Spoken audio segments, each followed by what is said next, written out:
जी नमस्कार। आज मैं वीडियो बनाने जा रहा हूँ उसका विषय है कि हिजाब और भगवा साफा। तो सबसे पहले मैं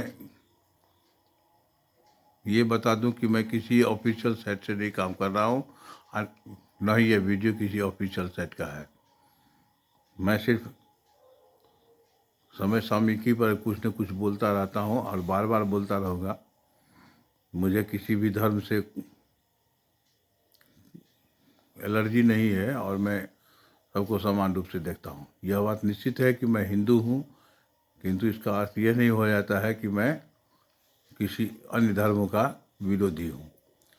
लेकिन अभी जो यह कर्नाटक का प्रकरण चल रहा है, उस प्रकरण में कुछ बोलना मुझे उचित लगता है। इसीलिए मैं सबसे पहली बात है कि हिंदू लड़कियां आज भगवा साफा या भगवा ड्रेस पहनकर स्कूल कॉलेजों में आ रही है। बहुत बढ़िया नहीं है तो बहुत ख़राब भी नहीं है, किंतु एक बात यह समझ में आना चाहिए कि आज से 50-60 वर्ष पहले जो लड़कियां पढ़ती थी स्कूलों में, कॉलेजों में, क्या वह इसी प्रकार पढ़ती थी या फिर उसे स्कूल का अनुशासन मेंटेन करना होता था? आज एक किरण बेदी हैं जो रिटायर कर चुकी हैं और वो आईपीएस अफसर रह चुकी हैं। तो क्या उनके ज़माने में ऐसे ही बुर्का और भगवा साफा का जो है सो प्रचलन था? यह एक धार्मिक वस्त्र है जो अपने अपने धर्म के अनुसार लोग पहनते हैं। इसका अर्थ यह नहीं हो जाता है कि किसी स्कूल ड्रेस का या किसी इंस्टीट्यूट कोड का हम अपमान करने लगें और हम अपना यह सो वर्चस्व स्थापित करें। यह उचित बात नहीं है। अगर कोई आईएएस अफसर या आईपीएस अफसर या फिर कोई वकील, कोई प्रोफेसर, कोई इंजीनियर, कोई डॉक्टर अगर बन जाए तो क्या इस देश में उनके व्यवसाय में रहने दिया जाएगा? हाल ही में एक बात उठी थी कि कुछ पुलिस विभाग के लोग अपना धर्म दिखाने के लिए दाढ़ी रखते थे, टोपी पहनते थे और फिर एक अध्यादेश जारी हुआ कि नहीं, जिनको भी इसमें रहना है तो इस ड्रेस कोड का पालन करना ही होगा। तो खैर अपना सब कुछ हुआ, ठीक ठाक रहा है, किन्हीं को कोई एलर्जी नहीं हुई, किन्हीं को कोई दिक्कत नहीं हुआ। लेकिन आज यह कर्नाटक के इस यूनिवर्सिटी में, कॉलेज में, स्कूल में तो यह प्रचलन उठता हुआ दिख रहा है।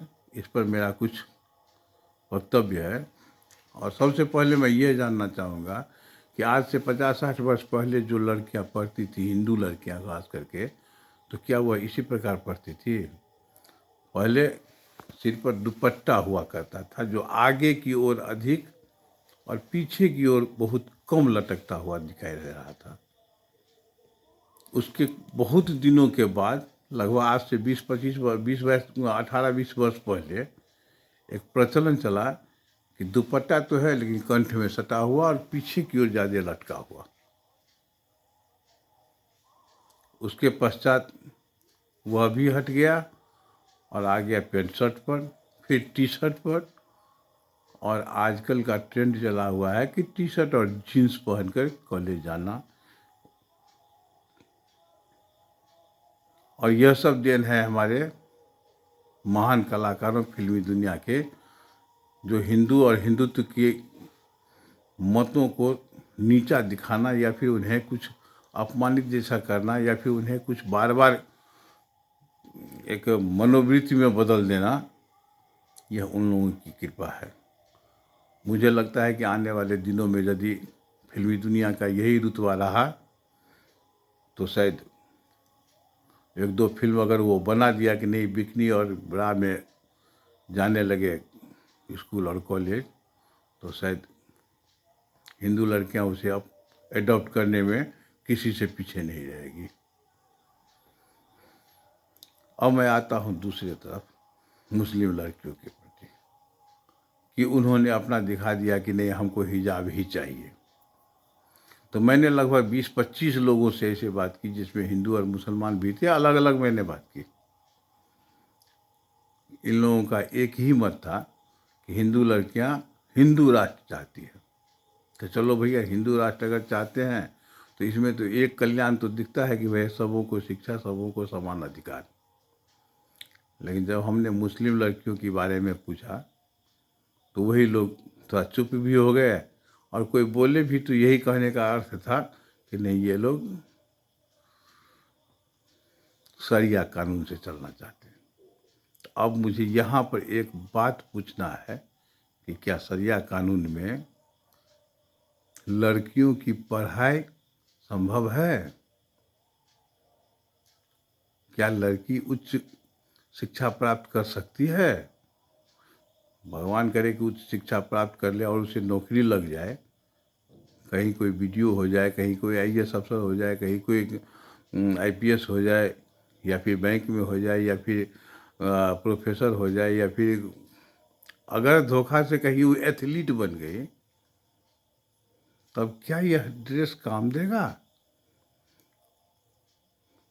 तब तो हमको लगता है कि शायद ऊपर वाले से यही दुआ करना होगा कि हमारी बच्चियां पढ़े तो, लेकिन कोई नौकरी न लगे। नौकरी न लगे, क्योंकि नौकरी लगने के बाद तो उसका ड्रेस कोड चेंज हो जाएगा, भले ही घर पर वो अपना जो पहने। लेकिन यह बात तो निश्चित है कि शरिया कानून में महिलाओं को न तो टीवी एंकर बनने की आज्ञा है, और न ही सिर खोलकर या मुंह खोलकर किसी जॉब में जाने की आज्ञा है। उसे सिर्फ घर में बंदी बना कर रख दिया जाएगा। अब उन लड़कियों से मेरा एक प्रश्न है कि क्या आप अपने भविष्य के जीवन को इसी प्रकार चाहती है? यदि नहीं तो आप ग्रेजुएट हैं, आप उच्च शिक्षा प्राप्त कर रही हैं, अपने दिमाग से सोचिए कि आपको क्या करना चाहिए। अब आप किसी नेता के उकसावे में आ जाएं, या किसी ऐसे गार्जियनों के उकसावे में आ जाएं जिनको आगे भविष्य का कुछ ज्ञान नहीं है, तो शायद आपका भविष्य अंधकार में हो सकता है। हाल ही में आप अफगानिस्तान का कुछ न्यूज वगैरह पढ़ते ही होंगे, जानकारी रखते ही होंगे। इस अवस्था में मुस्लिम लड़कियां कहाँ, अगर शरिया कानून पूरे भारत में लागू कर दिया जाए तो खैर हिंदू का होना नामुमकिन है, लेकिन हिंदू राष्ट्र में तो मुसलमान का होना कोई नामुमकिन नहीं है, वो तो रहेगा, कोई दिक्कत नहीं है। लेकिन अगर यदि मान लीजिए कि शरिया कानून लागू हो जाता है, तो क्या यह लड़की उच्च शिक्षा प्राप्त कर पाएगी? आज जिस चीज़ के लिए वहाँ से आवाज़ उठा रही है, क्या वो आवाज़ उठाने के लायक रहेगी? मेरा यही सोचकर बड़ा मन खराब होता है कि आखिर जब हम उस अवस्था में जा ही नहीं पाएंगे, तो फिर हमारा पढ़ने का औचित्य क्या, या फिर शरिया कानून लाने का औचित्य क्या? ठीक है, हमारे धार्मिक संस्थान है, धार्मिक रीति रिवाज है, धार्मिक प्रथाएं हैं, इस पर तो कहीं से किसी को प्रतिबंध नहीं है। लेकिन धार्मिक शासन लागू करने के पीछे तो बहुत सारे प्रतिबंध लागू हो जाते हैं। ठीक है, कोई बात नहीं, उन्हें अपना दिमाग से काम करना चाहिए। अब दूसरी बात यह है कि यदि हम शरिया कानून लागू करते हैं और हम आवाज़ उठाने के योग्य ही नहीं रहते हैं, और तब अगर कोई हिंदू बचता है, उसे आप किस प्रकार रोक पाएंगे?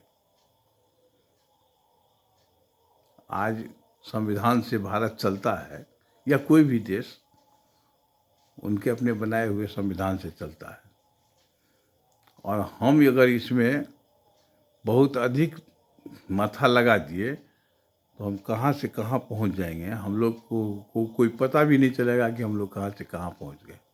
आज अफगानिस्तान को कोई भी बड़े से बड़े सशक्त देश भी उसका कुछ नहीं बिगाड़ पाया, क्योंकि सब देखकर ताली बजा रहा है कि भले हो रहा है, अच्छा ही हो रहा है। तो हम कहेंगे नो,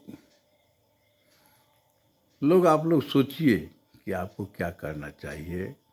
क्या कर रहे हैं, हम कहाँ हैं, कहाँ जाना चाहते हैं, कहाँ जाना चाहिए। हमको तो लगता है कि अगर यही हिजाब और बुर्का का प्रचलन रहा तो आने वाले में वो लोग पढ़ भी लेंगे तो नौकरी करने की इच्छा नहीं प्रकट कर पाएगी। तब तो ऊपर वाले से दुआ करना पड़ेगा कि भैया इसे किसी भी प्रकार की नौकरी न दे, क्योंकि नौकरी में जाने के पश्चात तो फिर उनका अपना अलग ड्रेस कोड हो जाएगा। तो फिर हम क्या करेंगे? और अगर हैं तो फिर एक बात तो निश्चित है कि भारत में एक पक्ष की एक बेरोजगारी तो दूर समझिए, अगर कोई ये कह दे कि नहीं लड़की शिक्षित बेरोजगार है तो यह कहना व्यर्थ होगा। इसीलिए हम सबसे नम्र निवेदन करते हैं कि भारत में जो भारतीय संविधान है, जो अंबेडकर जी ने या फिर महापुरुषों ने बैठकर मिलकर बनाया है, सोचकर किया है, हम लोग उसका पालन करें और फिर मुख्य धारा में आ जाए तो अच्छा रहेगा। अन्यथा अपना डफली अपना राग कभी घातक भी हो सकता है। हम दोनों पक्षों के हिंदू बालिकाओं और मुस्लिम बालिकाओं दोनों के पक्ष में हमने बात रखी है। मैंने किसी धर्म का विरोध नहीं किया है और नहीं विरोध करने की मेरी इच्छा है, लेकिन इस पर सोचना चाहिए कि वास्तव में हमको क्या करना है। आखिर पुरुष प्रधान यह देश, अगर हम हाथ में पत्थर उठा लें, हाथ में अस्त्र उठा लें, संविधान का महत्व न जाने, संविधान को महत्व न दें, केवल धार्मिकता की बात करें, मुझे नहीं लगता है कि बहुत हम अधिक विद्वान या बुद्धिमान या फिर पढ़े लिखे की गिनती में आएंगे। हम लोग कहीं नहीं आ पा रहे हैं, और पढ़े लिखे की गिनती में आना है तो फिर अपना दिमाग कुछ लगा कर सोचना ही पड़ेगा कि हमको क्या करना चाहिए। कल हम किस मुंह से नौकरी मांगने जाएंगे? हम हिजाब लेके मांगने जाएंगे या फिर साफा, भगवा साफा या दुपट्टा लेकर मांगने जाएंगे? एथलीट में हम जाएंगे, वहाँ खेल कूद करेंगे, तो क्या यह संभव है? एक सानिया मिर्जा थी जिस पर कि कुछ लोगों ने कमेंट किया कि यह 4 इंच का ये घघरा पहनने का कौन सा तुक है? तो सानिया मिर्जा का उत्तर था कि हम इसी प्रोफेशन में, और इस प्रोफेशन में हमको कोई डिक्टेट करे कि हम कौन सा वस्त्र पहने, यह संभव नहीं है। तो मान लीजिए कि सानिया मिर्जा ने ये कहा, फॉलो हम लोग अगर नहीं कर पा रहे हैं तो हम एथलीट में नहीं जा सकते हैं, हम प्रोफेसर में नहीं जा सकते हैं, हम टीवी का एंकर नहीं बन सकते हैं। तो फिर यह पढ़ाई किस बात के लिए? यदि हम किसी भी विभाग में नौकरी नहीं पा सकते हैं, हम कहीं कुछ अलग अपने को एक सामान्य नहीं दिखा पाते हैं, तो यह तो हुआ कि एक विशेष धर्म विशेष की है जो प्रथा प्रचलन का, तो धर्म विशेष में आने के पश्चात आप कहीं है ही नहीं। तो हम आप सबों से विनती करते हैं कि छात्र हैं, जिस इंस्टीट्यूशन में पढ़ते हैं आप लोग, उसका रूल फॉलो करना चाहिए। और कोर्ट ने भी कहा है कि नहीं, हम जो है सो उस रूल को बहाल रखते हैं। जिनको सर्टिफिकेट लेना हो, जिसको टीसी लेना हो, जिनको जाना हो जा सकती है, लेकिन कॉलेज और स्कूल और हाई स्कूल या कॉलेजों का या यूनिवर्सिटियों का जो ड्रेस कोड पहले से तय है वह नहीं बदलेगा। तो हमको लगता है कि सभी वर्गों को मान लेना चाहिए। यह मानने में कोई बुराई नहीं है, भारतीय संविधान की भी बात रह जाएगी और हमारा जो है सो आगे का भविष्य भी सुरक्षित रहेगा।